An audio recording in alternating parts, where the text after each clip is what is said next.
Namaku Alia Maharani, dan kalau ada orang yang berkata bahwa hidup seorang perempuan bisa hancur hanya dalam satu malam, aku akan menatap matanya tanpa berkedip lalu berkata bahwa mereka salah, karena hidup seorang perempuan tidak hancur dalam satu malam, melainkan diruntuhkan perlahan-lahan oleh orang yang paling ia cintai, oleh orang yang ia percayai sepenuh hati, oleh tangan yang dulu menggenggam jemarinya di altar pernikahan dan berjanji akan melindunginya sampai maut memisahkan, lalu oleh senyum sahabat yang dulu ia peluk sambil menangis dan sebut sebagai saudari, dan oleh kebohongan-kebohongan kecil yang dibiarkan tumbuh menjadi lubang hitam, sampai pada akhirnya lubang itu menelan rumah, keluarga, masa depan, dan bahkan nyawa anak sematawayangnya.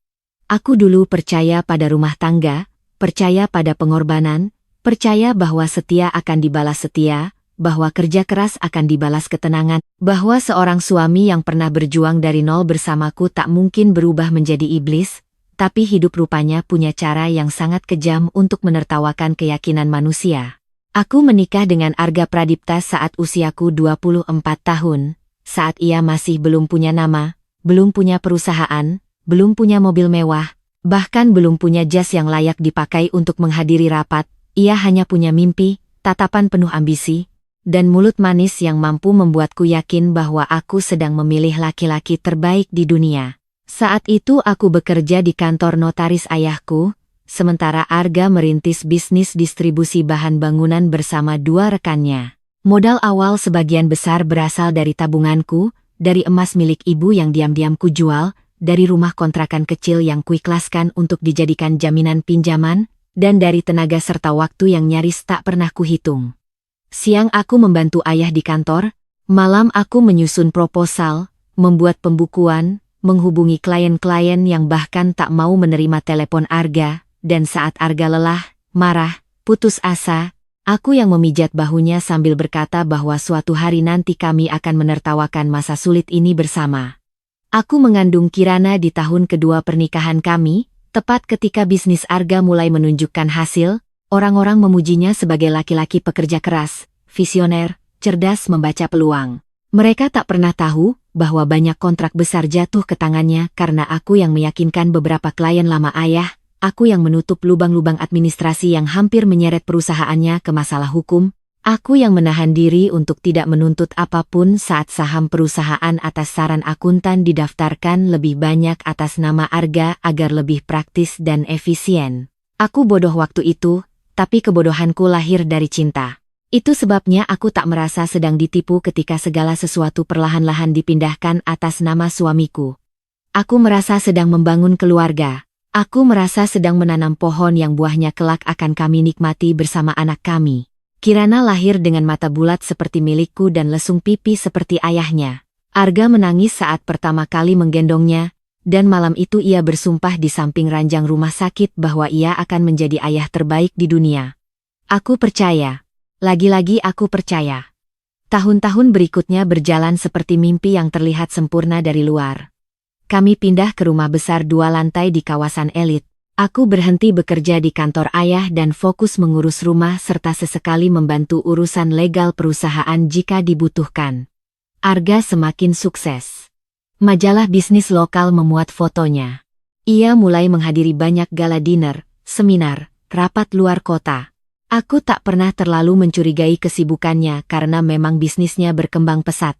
Ia memberi nafkah dengan sangat cukup, bahkan mewah, dan ia pandai memainkan peran suami bertanggung jawab di depan semua orang. Ia membelikanku mobil, perhiasan, tas mahal, mengajakku liburan ke Bali dan Singapura, seolah semua itu bisa menjadi bukti bahwa ia mencintaiku. Yang tak kusadari waktu itu, hadiah-hadiah mahal seringkali adalah selimut untuk menutup dosa besar. Sahabatku, Nisa Az-Zahra, sudah mengenalku sejak SMA. Kami bertemu lagi ketika sama-sama dewasa dan segera dekat seperti dulu. Ia perempuan cantik, pandai bicara, sangat tahu cara membuat semua orang merasa nyaman. Saat pernikahanku mulai memasuki tahun ke-8, Nisa sering datang ke rumah. Ia membawa kue untuk Kirana, membantu memilih dekorasi ulang tahun, menemaniku ke dokter saat Arga sibuk. Saat aku mengeluh bahwa Arga terlalu sering keluar kota, Nisa akan memelukku dan berkata, "Laki-laki sukses memang begitu, Li. Yang penting dia pulang ke kamu."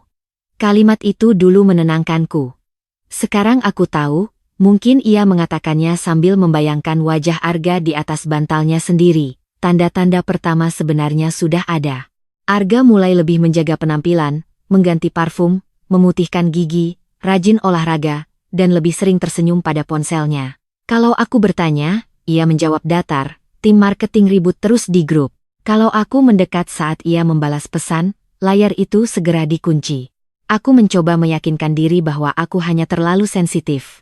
Sampai suatu sore, Kirana yang baru berusia 9 tahun berlari menghampiriku dengan iPad di tangan dan berkata polos, "Mama, tadi Om kurir antar bunga ke rumah Tante Nisa, tapi ada kartu nama Papa di situ. Papa kirim bunga buat ulang tahun Tante, ya?" Kalimat itu terdengar sederhana, bahkan bisa dijelaskan sebagai gestur pertemanan biasa, tapi ada sesuatu yang mencubit jantungku. Arga tidak pernah mengirim bunga padaku bahkan di ulang tahunku sendiri, ia selalu beralasan tak suka hal romantis yang berlebihan. Malam itu saat ia pulang, aku bertanya sambil tersenyum, "Kamu kirim bunga ke Nisa?" Ia bahkan tak terlihat gugup. Ia melepaskan jam tangannya dan menjawab, "Dia bantu cari vendor untuk proyek, masa aku nggak bisa sekadar bilang terima kasih?" Lalu ia balik bertanya, "Kamu cemburu?" dengan nada yang membuatku merasa kekanak-kanakan. Aku tertawa kecil, menelan rasa tidak nyaman, dan lagi-lagi memilih percaya. Kebohongan yang dibungkus percaya diri memang sangat efektif pada perempuan yang sudah terbiasa mengalah demi kedamaian. Beberapa minggu kemudian, Nisa datang ke rumah memakai gaun warna marun yang sangat mahal. Ia bertanya padaku apakah gaun itu terlalu berlebihan untuk dikenakan ke acara launching salah satu klien. Aku memujinya, lalu tanpa sengaja mataku menangkap gelang berlian di pergelangan tangannya. Gelang itu sangat kukenal karena 2 bulan sebelumnya aku melihat Arga menyimpan kotak merek yang sama di laci kantornya. Saat kutanya untuk siapa, ia menjawab itu hadiah bagi relasi bisnis perempuan. Aku menatap gelang itu agak lama sampai Nisa menutupinya dengan ujung lengan dan berkata sambil tertawa, "Hadiah dari seseorang yang gak bisa aku sebut." Waktu itu aku tersenyum, tetapi isi kepalaku mulai runtuh. Aku belum punya bukti, hanya firasat yang semakin tajam. Aku mulai memperhatikan Arga lebih cermat. Ia makin sering lembur padahal sopir kami pernah bilang mobil Arga terparkir di basement apartemen kawasan selatan sampai tengah malam. Saat kutanya keperluan apa ia ke sana, Arga menjawab ada rapat dengan investor. Aneh, karena investor biasanya datang ke kantor atau hotel, bukan apartemen. Aku membuka media sosial Nisa diam-diam. Ia tak pernah menampilkan Arga secara langsung, tapi ada terlalu banyak petunjuk kecil. Foto segelas wine di restoran mahal pada jam yang sama ketika Arga bilang makan dengan klien, potret pemandangan dari balkon apartemen yang sangat mirip dengan lokasi yang pernah disebut sopir, dan sekali waktu, pantulan samar laki-laki memakai jam tangan yang identik dengan milik suamiku. Aku mulai susah tidur. Setiap Arga berbaring di sampingku, aku merasa sedang tidur dengan orang asing. Napasnya terdengar seperti kebohongan yang teratur. Namun aku masih berharap semua ini bisa dijelaskan, sampai pada satu malam hujan ketika aku meminjam laptop Arga karena laptopku rusak. Ia sedang mandi. Aku hanya ingin membuka email vendor sekolah Kirana, tapi sebuah notifikasi pesan desktop muncul di pojok layar. Nama pengirimnya bukan Nisa, melainkan N. Pesannya singkat. "Aku kangen. Tadi hampir bilang I love you waktu Alia nelepon." Darahku seperti berhenti mengalir. Tangan gemetar, tenggorokanku kering. Aku membuka aplikasi itu, dan menemukan percakapan yang membuat seluruh dunia di sekelilingku ambruk tanpa suara. Ada foto-foto mesra mereka di apartemen. Ada pesan-pesan penuh rayuan. Ada candaan tentang kebodohanku yang terlalu percaya. Ada rencana perjalanan ke Bangkok yang katanya urusan bisnis. Ada keluhan Arga, bahwa aku sudah tidak menarik lagi, dan terlalu sibuk jadi ibu rumah tangga. Ada kalimat dari Nisa yang paling ingin kucabik dari sejarah, "Tenang, sebentar lagi semuanya jadi milik kita." Aku bahkan nyaris muntah saat membaca balasan Arga, "Tunggu waktu yang tepat. Saham, rumah, dan aset harus aman dulu."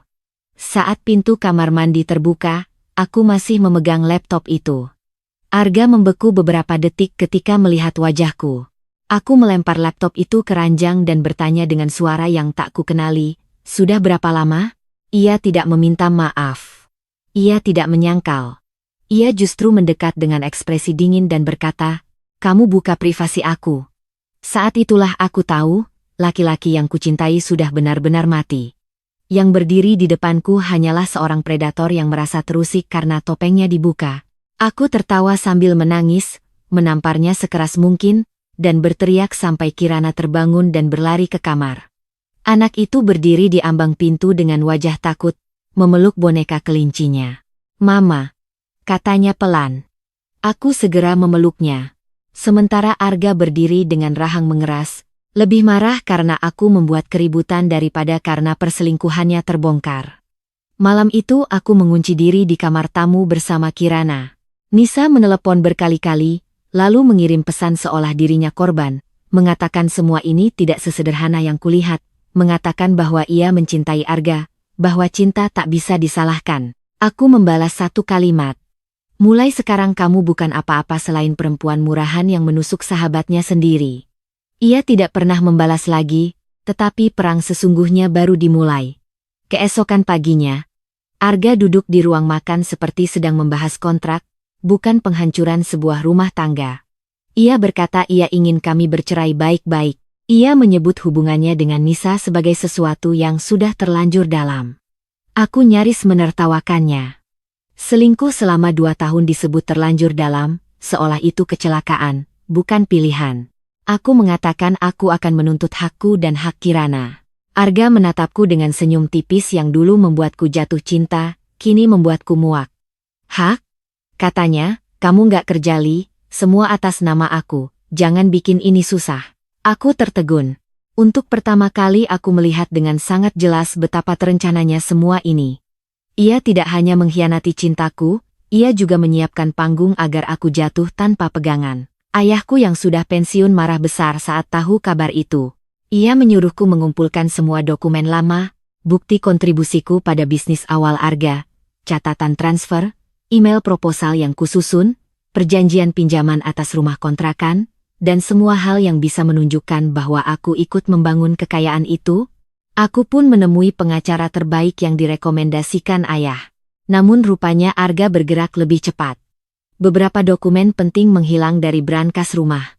Aksesku ke rekening bersama diblokir. Mobil yang biasa kupakai diambil atas nama inventaris perusahaan. Kartu kredit tambahan dimatikan. Ia bahkan memindahkan dana dari rekening pendidikan Kirana ke instrumen lain yang tak bisa kusentuh. Rumah yang kutinggali bertahun-tahun mendadak terasa seperti milik orang lain. Lalu satu pukulan lagi datang. Nisa hamil. Kabar itu menyebar lewat lingkaran sosial kami dengan sangat cepat, dibungkus kisah murahan tentang 2 insan yang menemukan cinta sejati setelah sama-sama terluka. Beberapa orang mulai menjauhiku, bukan karena mereka percaya pada Arga, tapi karena orang cenderung menghindari tragedi seolah rasa sakit bisa menular. Yang lebih menusuk, ada juga yang menyarankan aku mengalah demi menjaga martabat. Martabat siapa? Martabat perempuan yang dirampok suami dan sahabatnya? Martabat anak yang keluarganya dihancurkan? Aku menolak diam. Persidangan perceraian berjalan kotor. Arga menggunakan pengacara licik yang memelintir segala hal. Mereka menggambarkanku sebagai istri emosional, tidak stabil, tak paham bisnis, dan terlalu bergantung. Mereka bilang rumah, saham, kendaraan, dan investasi murni hasil kerja Arga. Bukti-buktiku dianggap tak cukup karena banyak transaksi awal memang sudah diputar dan disamarkan dalam pembukuan bertahun-tahun. Bahkan salah satu saksi lama yang dulu kubantu masuk kerja di perusahaan Arga berani-beraninya memberi keterangan palsu demi uang. Aku nyaris pingsan saat mendengarnya. Dunia memang sering lebih mudah dibeli daripada dibela. Yang paling menyakitkan bukan hanya soal harta, melainkan soal Kirana. Arga tahu anak itu adalah pusat hidupku, dan karena itu ia menjadikannya alat tekan. Di depan hakim ia tampil sebagai ayah penyayang. Ia membawa foto-foto bermain dengan Kirana, video mengantar sekolah, bukti pembayaran biaya les, seolah uang adalah cinta.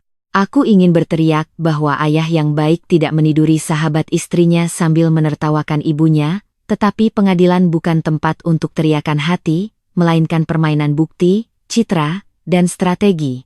Pada akhirnya, kami resmi bercerai dengan putusan yang membuat lututku lemas. Sebagian besar aset jatuh ke tangan Arga. Aku hanya mendapatkan sejumlah kompensasi yang sangat kecil dibandingkan apa yang sebenarnya kubangun bersamanya. Hak asuh utama berada padaku, tapi Arga mendapat hak kunjung rutin dan pengaruh kuat dalam hal biaya dan keputusan pendidikan. Ia menang besar. Keluar dari pengadilan, ia sempat berbisik di dekat telingaku, "Aku sudah bilang jangan bikin ini susah." Aku tak pernah lupa tatapan matanya waktu itu. Bukan tatapan seorang lelaki yang menyesal, melainkan kemenangan seorang pemburu yang baru saja menembak hewan terluka. Aku pindah ke rumah kecil peninggalan ibuku di pinggiran kota. Rumah itu sederhana, jauh dari kemewahan yang dulu biasa dinikmati Kirana, tapi aku berusaha menjadikannya tempat yang hangat. Aku membuka jasa konsultasi dokumen dari rumah, membantu UMKM mengurus perizinan dan kontrak. Ayahku sering datang menengok, meski kesehatannya mulai menurun. Kirana, meski terluka, berusaha tegar. Anak itu cerdas dan peka. Ia tidak banyak bertanya tentang perselingkuhan ayahnya, tapi aku beberapa kali mendengarnya menangis diam-diam di kamar saat selesai video call dengan Arga. Yang membuatku semakin sakit adalah perubahan sikap Arga pada putrinya. Saat ia ingin tampil sebagai ayah baik, ia mengajak Kirana ke restoran mahal, membelikan gadget, mengunggah momen kebersamaan di media sosial. Namun ketika anak itu menolak terlalu dekat dengan Nisa, ia menjadi dingin. Kirana pernah pulang dari kunjungan akhir pekan dengan mata merah dan bilang, "Papa bilang aku harus mulai panggil Tante Nisa mama kedua, tapi aku nggak mau." Aku memeluknya erat sampai ia tertidur. Dalam hati aku bersumpah, selama aku masih bernapas, tak seorang pun akan memaksa anakku menerima perempuan yang menghancurkan rumah kami. Tapi kejahatan orang-orang itu rupanya tidak berhenti pada perampasan cinta dan harta, mereka juga merampas nyawaku yang paling berharga. Hari itu masih membekas seperti luka terbuka di daging. 3 bulan setelah putusan cerai, Kirana dijadwalkan pergi dengan Arga ke acara ulang tahun keponakan salah satu klien. Aku sebenarnya enggan mengizinkan karena sejak beberapa minggu sebelumnya, Kirana tampak tak nyaman setiap kali harus bertemu ayahnya, terlebih jika Nisa ikut. Namun Arga mengirim pesan panjang, menuduhku mencoba menjauhkan anak dari ayahnya. Ia menyinggung putusan pengadilan dan mengancam akan melaporkanku bila aku menghalangi hak kunjung. Aku terpaksa mengizinkan dengan syarat Kirana harus pulang sebelum malam dan tidak dibawa jauh. Pagi itu anakku mengenakan gaun biru muda dan jepit rambut berbentuk bintang. Ia memelukku sebelum keluar rumah dan berkata, "Mama, kalau aku nggak nyaman aku boleh telepon Mama, kan?" Aku mengusap pipinya dan menjawab, "Kapanpun, sayang." Itu adalah pelukan terakhirku. Menjelang sore, aku tak bisa menghubungi Kirana. Ponselnya mati. Telepon Arga juga tak diangkat. Perasaanku mendadak sangat buruk. Sekitar pukul 6:20, sebuah nomor tak dikenal meneleponku. Suara di seberang sana formal dan hati-hati, menanyakan apakah aku ibu dari Kirana Pradipta. Lututku langsung melemas. Mereka dari rumah sakit. Terjadi kecelakaan. Menurut penjelasan yang kemudian ku ketahui, Arga mengemudi dalam keadaan marah setelah bertengkar dengan Nisa di dalam mobil. Mereka berdebat keras soal rencana pernikahan dan pembagian aset. Kirana berada di kursi belakang. Saat hujan turun deras, mobil mereka melaju kencang di jalan layang. Sopir pribadi tidak ikut karena Arga ingin menyetir sendiri. Mobil tergelincir, menabrak pembatas, dan bagian samping belakang menghantam keras. Nisa hanya luka ringan karena memakai sabuk pengaman di kursi depan. Arga patah tulang lengan. Kirana mengalami benturan hebat di kepala dan pendarahan internal. Yang membuatku hampir gila adalah fakta bahwa sabuk pengaman Kirana tidak terpasang dengan benar. Polisi menyebut kemungkinan anak itu melepasnya sendiri, tetapi perawat yang pertama menangani berbisik padaku bahwa posisi tali pengaman tampak seolah tidak pernah dikaitkan sempurna sejak awal. Saat aku tiba di rumah sakit, dokter sudah berusaha semampunya. Aku masih sempat menggenggam tangan mungil Kirana yang dingin. Ia membuka mata sebentar, sangat sebentar, dan berbisik, "Mama," lalu mesin-mesin itu berbunyi lebih cepat, orang-orang berlari, dan hidupku berhenti. Tidak ada suara yang lebih mengerikan daripada suara seorang ibu yang tahu anaknya sedang pergi dan tak bisa menariknya kembali. Aku menjerit sampai tenggorokanku robek. Aku memukul dada Arga ketika ia mencoba mendekat sambil menangis. Namun tangisnya bagiku palsu, terlalu terlambat, terlalu menjijikkan. "Kamu bunuh dia." Aku berteriak. "Kamu bunuh anak kita." Nisa berdiri beberapa meter dariku dengan perban di lengan dan wajah pucat, tetapi matanya masih sempat menatapku dengan sesuatu yang aneh, bukan sekadar takut, melainkan khawatir bahwa tragedi ini akan merusak masa depan yang ia rancang bersama Arga. Di pemakaman, hujan turun sangat deras. Aku berdiri seperti mayat hidup. Ayahku menopang bahuku yang gemetar. Arga datang dengan tangan digips, berusaha berdiri paling depan, seolah ia punya hak. Ketika ia hendak menyentuh peti putih Kirana, aku berkata cukup keras agar semua mendengar, jangan sentuh dia dengan tangan yang membawa perempuan simpananmu ke mobil yang sama. Orang-orang menoleh, Arga menunduk. Untuk sesaat ia tampak malu, tapi aku tahu rasa malunya bukan karena Kirana, melainkan karena citranya retak. Setelah kematian Kirana, aku tidak lagi hidup seperti manusia biasa, siang malamku campur aduk. Aku sering duduk di kamar anakku mencium bajunya yang masih tersisa wangi sampo stroberi. Aku berbicara pada boneka-bonekanya. Aku membayangkan langkah kecilnya di lorong rumah. Setiap kali mendengar tawa anak perempuan dari luar, dadaku seperti dibelah. Banyak orang menyuruhku ikhlas. Aku membenci kata itu. Ikhlas adalah kata yang sering diucapkan orang yang tidak kehilangan apa yang hilang dariku. Aku tidak hanya kehilangan anak, aku kehilangan alasan bernapas. Namun di antara puing-puing itu, ada satu hal yang tetap hidup, kemarahan. Kemarahan itu lambat laun berubah menjadi tekad. Aku tahu kalau aku hanya tenggelam dalam duka, Arga dan Nisa akan melanjutkan hidup mereka, menikah, menguasai seluruh harta yang dulu kubantu bangun, lalu memoles kisah mereka hingga dunia melupakan darah di balik kebahagiaan palsu itu. Aku tidak bisa membiarkan hal itu terjadi. Aku mulai menyelidiki. Mungkin terdengar gila bagi seorang ibu yang baru kehilangan anak, tetapi justru itulah yang membuatku bertahan. Aku mencari segala hal yang bisa menjatuhkan mereka. Aku menelusuri kembali email lama, pembukuan perusahaan, nama-nama vendor, transaksi, file yang sempat kusalin sebelum bercerai, rekaman CCTV dari beberapa tempat yang masih bisa kuakses lewat jaringan lama, hingga percakapan-percakapan yang secara tak sengaja tersimpan di cloud keluarga. Aku juga diam-diam menjalin kontak dengan beberapa mantan karyawan Arga yang dulu diperlakukan buruk dan keluar dengan dendam. Sedikit demi sedikit, kebenaran yang lebih busuk mulai terbuka. Perselingkuhan mereka bukan sekadar hubungan asmara terlarang. Nisa ternyata sudah terlibat dalam membantu Arga menyembunyikan aset sejak masih menjadi sahabatku. Beberapa properti dibeli atas nama orang ketiga yang terhubung dengan keluarga Nisa. Ada penggelapan pajak, markup proyek, dan suap kepada pejabat daerah untuk memenangkan tender. Lebih mengerikan lagi, aku menemukan rekaman percakapan suara dari backup ponsel lama Arga yang pernah tersinkron ke tablet rumah. Dalam rekaman itu, Nisa bertanya, kalau Alia tetap ribut soal aset? Arga menjawab sambil tertawa kecil, tenang, dia nggak punya tenaga. Setelah Kirana nanti makin dekat sama kita, Alia akan sendirian. Perempuan sendirian gampang dihancurkan. Rekaman itu dibuat sebelum kecelakaan. Duniaku seolah meledak lagi. Mereka merencanakan mengambil bukan hanya hartaku, tetapi juga anakku, menjauhkan Kirana dariku perlahan-lahan agar aku benar-benar tak punya apa-apa. Aku tak tahu apakah kecelakaan itu murni kelalaian atau puncak dari ego dan kekejian mereka, tapi yang jelas mereka telah menciptakan situasi yang membunuh putriku. Sebuah petunjuk lain datang dari Rendra, mantan manajer operasional Arga yang pernah kuanggap seperti adik sendiri. Ia menghubungiku diam-diam setelah mendengar kabar kematian Kirana. Kami bertemu di sebuah warung kopi kecil. Wajahnya gelisah. Ia mengatakan selama ini takut bicara karena Arga punya banyak orang dan banyak uang, tetapi ia tak bisa diam setelah tahu Kirana meninggal. Menurut Rendra, beberapa hari sebelum kecelakaan, Arga sempat marah besar di kantor karena aku menolak menandatangani surat persetujuan penjualan salah satu aset yang sebenarnya masih terkait pembagian pasca cerai. Dalam kemarahan itu Arga berkata, kalau Alia terus keras kepala, aku tahu titik lemahnya. Rendra tak berani menafsirkan waktu itu, tapi setelah tragedi terjadi, kalimat itu menghantuinya. Aku menggenggam cangkir sampai kuku-kukuku memutih.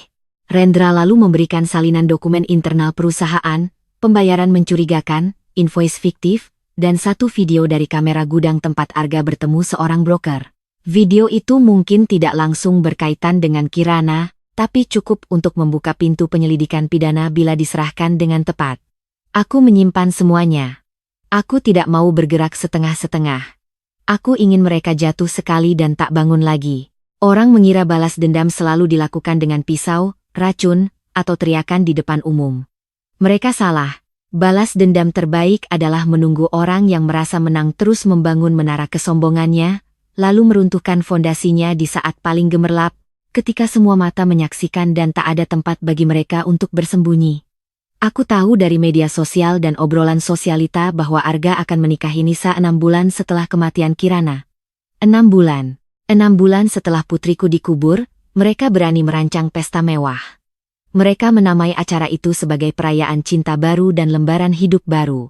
Aku membaca kalimat itu di undangan digital yang dikirim salah satu kenalan, dan untuk pertama kalinya setelah berbulan-bulan aku tersenyum, senyum dingin yang bahkan membuat diriku sendiri asing. Baiklah, pikirku, kalau kalian ingin lembaran baru, aku akan menuliskannya dengan darah kebenaran. Aku mulai merancang semuanya dengan sangat hati-hati. Pertama, aku menyusun arsip digital berisi bukti perselingkuhan, bukti manipulasi aset, rekaman suara, foto-foto mereka di apartemen saat aku masih menjadi istri sah, salinan percakapan tentang rencana mengambil Kirana dariku, serta kronologi kecelakaan yang menunjukkan kelalaian fatal Arga. Aku juga mendapatkan rekaman dashcam dari mobil lain di belakang kendaraan mereka saat kecelakaan. Dari rekaman itu, terlihat mobil Arga melaju sangat cepat sambil berpindah jalur agresif di tengah hujan.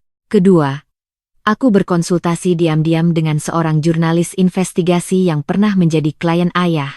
Ia meneliti materi itu dan mengatakan ada cukup dasar untuk ledakan besar, asalkan waktu dan cara penyampaiannya tepat. Ia juga menghubungkanku dengan penyidik di unit khusus tindak pidana ekonomi yang sedang mencari pintu masuk ke bisnis Arga karena sudah lama ada rumor suap dan pencucian uang. Ketiga, aku menyewa orang untuk memulihkan file yang sudah dihapus dari salah satu hard drive lama perusahaan. Dari sana ditemukan draft perjanjian nomine atas beberapa properti dan komunikasi dengan konsultan pajak bayangan. Semakin dalam aku menggali, semakin busuk isi perut mereka. Tapi aku menahan diri. Aku tidak ingin menyerang terlalu cepat. Aku ingin mereka nyaman dulu, merasa aman, memoles citra, mengundang pejabat, pengusaha, keluarga besar, dan semua orang yang selama ini tertipu. Aku ingin kehancuran mereka tidak terjadi di ruang tertutup, melainkan di panggung yang mereka bangun sendiri. Hari pernikahan itu akhirnya tiba. Hotel tempat mereka menikah adalah ballroom mewah di pusat kota, dengan chandelier raksasa, bunga impor, layar LED besar, dan daftar tamu yang dipenuhi nama-nama penting. Aku datang mengenakan kebaya hitam sederhana dengan rambut disanggul rapi. Banyak orang terkejut melihatku. Beberapa berbisik, beberapa pura-pura tak melihat. Mereka mungkin mengira aku datang untuk membuat keributan karena belum move on, seperti label kejam yang biasa disematkan masyarakat pada perempuan yang menolak diam setelah dizalimi. Mereka tidak tahu bahwa aku datang bukan sebagai mantan istri yang menangis, melainkan sebagai badai. Aku membawa sebuah flash drive kecil dalam genggaman, dingin seperti niatku. Aku berhasil masuk karena namaku memang tidak dilarang. Mungkin Arga terlalu yakin aku takkan berani datang. Atau mungkin ia justru ingin memamerkan kemenangan di depanku. Biarlah. Aku duduk di barisan belakang sambil mengamati. Nisa tampil bak ratu dengan gaun putih berkilau, perutnya yang sedikit membuncit disembunyikan potongan kain yang cerdas. Arga terlihat gagah dalam jas putih gading. Mereka tersenyum, menerima ucapan selamat, tertawa seolah hidup tak pernah mereka bangun di atas puing anakku. Aku memandang mereka tanpa air mata, tangisku sudah habis di kuburan Kirana, yang tersisa hanya dingin. Saat acara resepsi memasuki sesi pemutaran video perjalanan cinta pengantin, aku bergerak. Seorang teknisi audiovisual yang sudah kuhubungi melalui perantara seminggu sebelumnya menerima amplop besar dan instruksi sederhana. Ketika aku memberi kode, file default diganti dengan file dari flash drive. Ia tidak tahu detail isinya.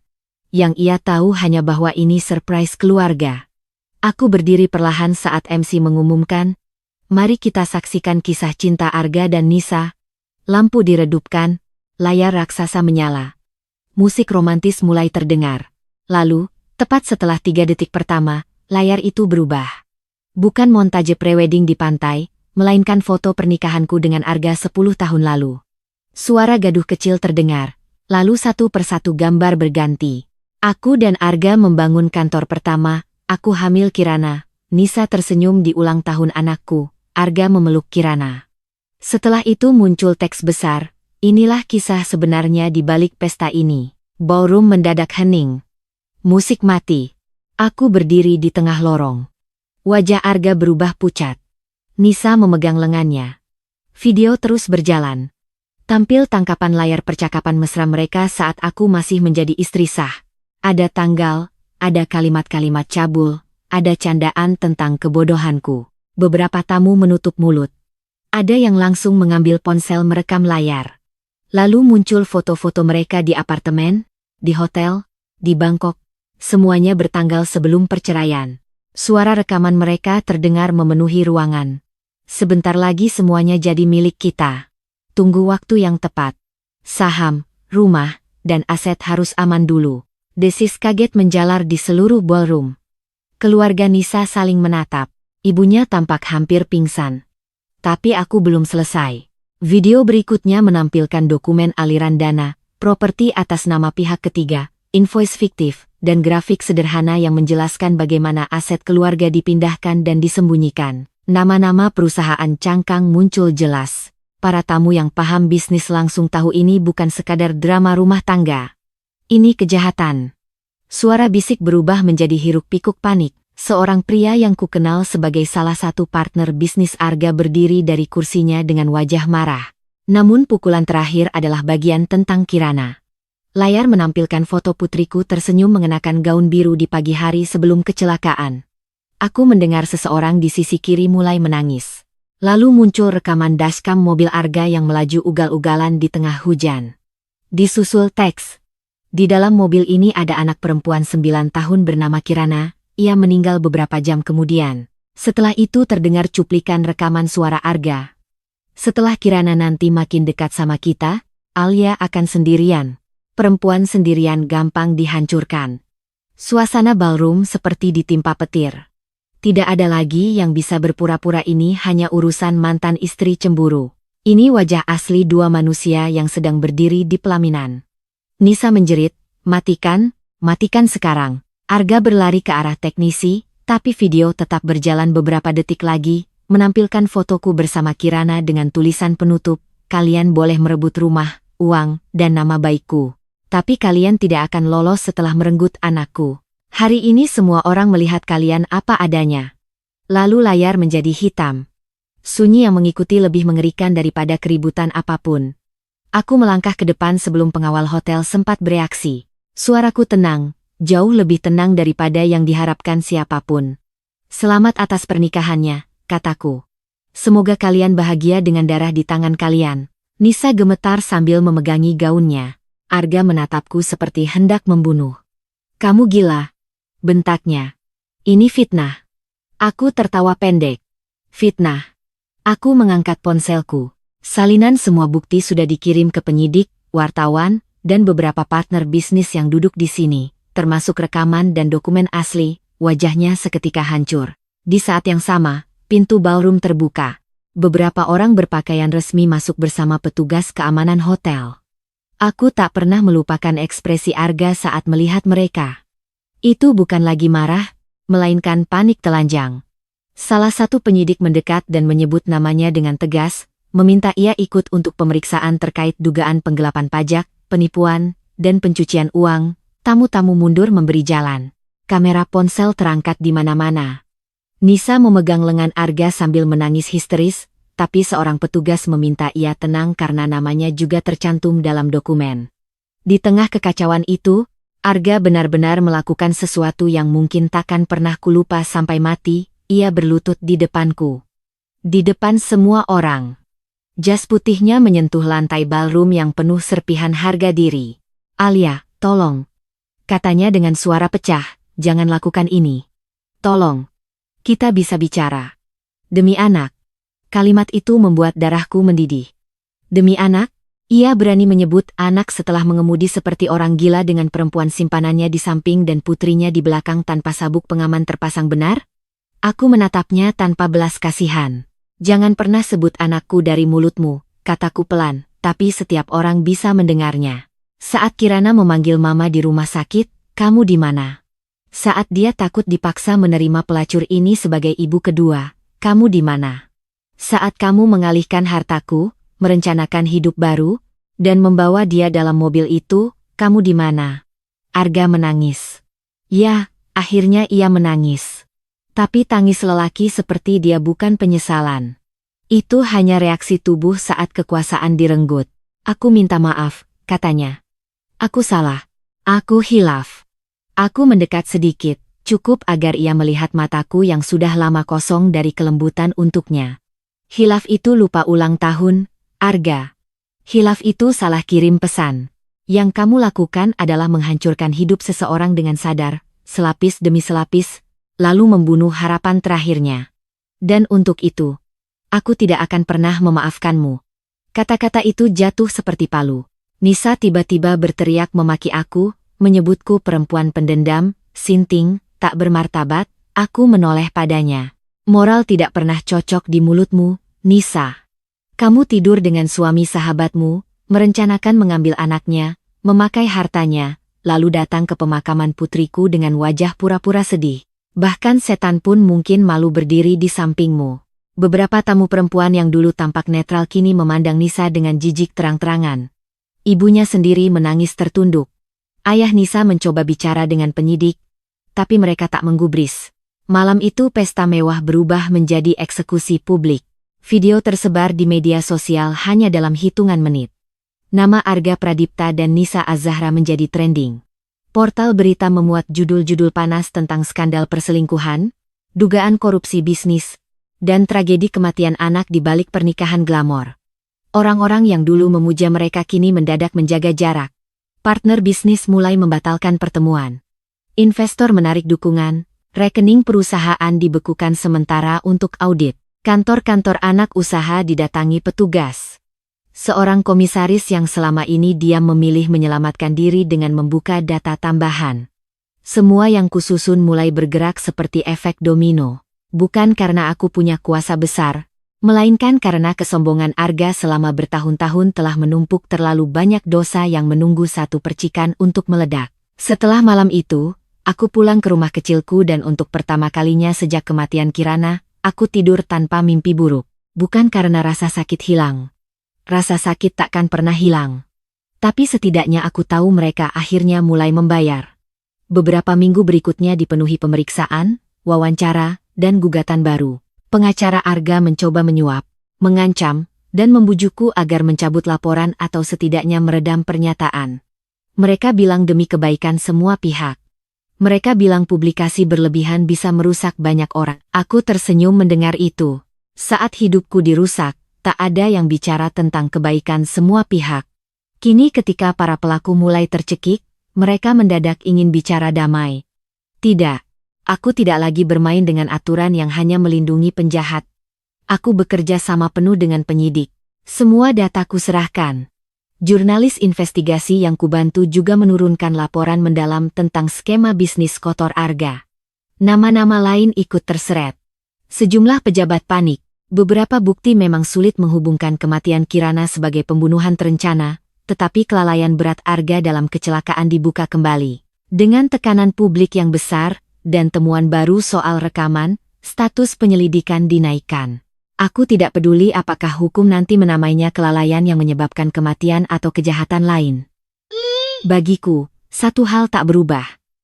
Arga membunuh anakku lewat ego, kebohongan, dan keserakahannya. Nisa tak luput. Ia diperiksa berulang kali terkait aliran dana, kepemilikan nomine, dan perannya dalam pemindahan aset. Kehamilannya yang dulu ia jadikan perisai simpati justru menjadi sorotan pahit. Banyak orang iba pada bayi yang dikandungnya karena lahir dari tumpukan kehancuran, tapi tak seorang pun lagi percaya pada kisah cinta sucinya. Pernikahan mereka tidak pernah benar-benar tercatat sebagai awal bahagia. Ia dikenang sebagai malam aib terbesar di kota itu. Aku kerap dipanggil ke televisi atau podcast untuk bicara tentang keberanian perempuan melawan pengkhianatan, namun aku menolak sebagian besar undangan. Aku tidak ingin menjadikan kematian Kirana sebagai tontonan. Aku hanya berbicara ketika itu bisa membantu proses hukum atau menguatkan perempuan lain yang sedang diinjak. Beberapa surat datang ke rumahku dari perempuan-perempuan asing. Mereka menceritakan bagaimana suami mereka diam-diam memindahkan aset, bagaimana mereka dibuat merasa bodoh, bagaimana masyarakat lebih cepat menyalahkan istri daripada laki-laki yang berkhianat. Aku membalas beberapa di antaranya. Bukan sebagai pahlawan, melainkan sebagai sesama korban yang akhirnya belajar bahwa diam hanya menggemukkan monster. Ayahku meninggal setahun kemudian. Sebelum pergi, ia menggenggam tanganku dan berkata, "Ibumu pasti bangga. Kamu kuat." Aku menangis di samping ranjangnya. Kuat adalah kata yang indah sekaligus kejam, karena tak seorang pun memilih menjadi kuat dengan cara seperti ini. Aku Chu Chunfa, karena dipaksa. Aku kuat karena kalau tidak, aku akan ikut mati bersama anakku. Proses hukum berjalan panjang, berliku, dan melelahkan. Arga berusaha segala cara untuk lolos. Ia menjual beberapa aset tersisa, membayar tim hukum mahal, memainkan koneksi lama. Tapi kali ini temboknya sudah retak. Terlalu banyak saksi yang mulai bernyanyi, terlalu banyak dokumen yang terbuka, terlalu banyak kamera publik yang mengawasi. Dalam sidang-sidang berikutnya, aku duduk tenang sambil menatapnya. Ia tampak semakin kurus, uban di pelipisnya bertambah, dan sorot matanya kehilangan keyakinan. Sekali waktu saat kami berpapasan di lorong pengadilan, ia berbisik, "Apa kamu puas sekarang?" Aku menjawab, "Aku akan puas kalau Kirana hidup lagi. Karena itu mustahil, maka yang bisa kulakukan hanya memastikan kamu tidak hidup tenang." Ia menutup mata, seolah baru sadar bahwa ada jenis luka yang tak akan sembuh dengan permintaan maaf. Putusan akhirnya datang pada musim hujan berikutnya. Arga dinyatakan bersalah dalam beberapa dakwaan keuangan serius dan dijatuhi hukuman penjara. Dalam perkara kecelakaan, pengadilan menyatakan kelalaiannya terbukti memperparah keadaan yang menyebabkan kematian Kirana. Hukuman itu mungkin tidak setara dengan nyawa anakku, tetapi cukup untuk mencatat dalam sejarah resmi bahwa ia bertanggung jawab. Nisa juga dipidana dalam kasus pencucian uang dan turut kehilangan banyak aset yang disita. Bayi yang dikandungnya lahir beberapa bulan sebelumnya, seorang anak perempuan. Ketika aku mendengar kabar itu, hatiku aneh. Ada nyeri yang tak bisa dijelaskan. Bukan karena aku memaafkan Nisa, melainkan karena aku tahu anak itu kelak akan tumbuh dengan bayang-bayang dosa orang tuanya, sama seperti Kirana pernah jadi korban dosa mereka. Aku tidak pernah mengunjungi atau menanyakan mereka lagi. Ada batas antara keadilan dan kekejaman, dan aku tidak ingin menjadi monster yang sama. Setelah semuanya, banyak yang bertanya apakah balas dendam membuatku sembuh. Jawabannya tidak. Balas dendam tidak menyembuhkan. Balas dendam hanya mengembalikan sedikit keseimbangan pada dunia yang sempat jungkir balik. Ia tidak mengembalikan suara tawa Kirana di rumah, tidak mengisi kursi kosong di meja makan, tidak menggantikan tangan kecil yang dulu menggenggam jariku saat menyeberang jalan. Tapi balas dendam yang kutempuh, atau lebih tepatnya keadilan yang kupaksa lahir, memberiku satu hal yang sangat penting, kemampuan untuk menatap cermin tanpa rasa malu. Aku tidak menyerah. Aku tidak membiarkan kematian anakku disapu di bawah karpet ballroom bersama kelopak mawar pesta pengkhianat. Aku membangun hidup baru pelan-pelan. Rumah kecil itu kini kuubah menjadi kantor hukum dan konsultan dokumen kecil bersama dua perempuan muda yang pernah menjadi korban penipuan rumah tangga. Kami membantu perempuan-perempuan mengamankan haknya, memahami aset, menyusun bukti, dan berani bicara. Di dinding ruang kerjaku ada foto Kirana tersenyum memakai jepit rambut bintang. Setiap pagi aku menyapanya sebelum bekerja, kadang aku masih menangis. Kadang aku masih terbangun tengah malam, memanggil namanya tanpa sadar. Luka seperti ini tidak punya tanggal kedaluarsa, tapi aku belajar hidup berdampingan dengannya. Suatu sore, bertahun-tahun setelah semua kekacauan itu, aku datang ke makam Kirana membawa bunga putih dan buku gambar favoritnya yang dulu selalu ia bawa kemana-mana. Angin bertiup lembut, langit cerah. Aku duduk di rumput, membersihkan batu nisannya pelan-pelan, lalu berkata, "Mama sudah tepati janji, Mama tidak membiarkan mereka lolos." Air mataku jatuh, tapi kali ini tidak liar, lebih tenang, lebih jernih. "Mama kangen sekali," bisikku. Setiap hari. Dalam diam itu aku merasa tidak lagi sepenuhnya hancur. Sebagian diriku memang terkubur bersama Kirana, tetapi sebagian lain tetap berdiri untuk menghormati hidupnya. Aku tidak tahu apakah dunia akhirnya adil. Mungkin tidak. Banyak penjahat tetap tertawa, banyak korban tetap dikubur sunyi.